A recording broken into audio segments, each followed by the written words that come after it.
The NASCAR Sprint All-Star Race was under the lights at Charlotte Motor Speedway Saturday night, but earlier in the day, Trevor Bayne, Greg Biffle, and Kyle Larson raced their way into the show.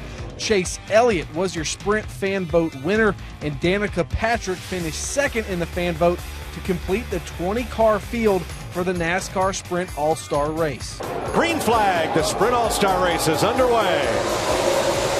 At the start, it was Kevin Harvick and Kyle Busch on the front row. Harvick leads them to green. Now Kyle Busch would lead the first few laps, but Harvick prevails early and heads to the front. With 4 laps to go in segment 1, Jamie McMurray spins in turn 2 all by himself. Now this bites Matt Kenseth, who according to the NASCAR Sprint All-Star Race rules had to make a green flag stop by lap 47. He did not do that and was caught on track under the caution.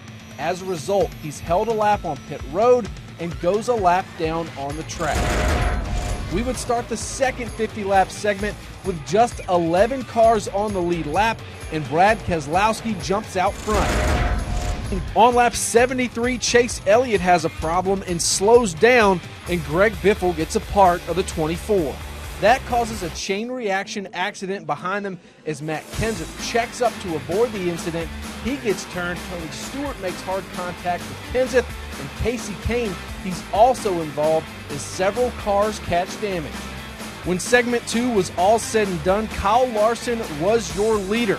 And Panthers tight end Greg Olson would draw for how many cars would have to come to pit road for 4 tires. He drew 11. But I pulled 11 here. This Motor Speedway, and the number is. I pulled what 11. is the number? Are you kidding me? Swear to God. Number 11! So that means the leader for the final 13-lap segment was Jimmy Johnson. Kyle Busch would also join him on the front row. After the top 11 drivers hit pit road for a mandatory 4-tire stop, Kyle Larson would be the first car off on fresh tires, followed by Dale Jr.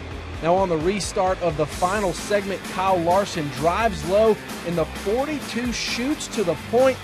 But in the closing laps, Joey Logano closed the gap on Larson, and they would race side by side for the last few laps until Larson gets loose. He gets into the wall, and that put the race in Joey's hands, and Joey Logano would go on to win the NASCAR Sprint All-Star Race and the $1 Million prize.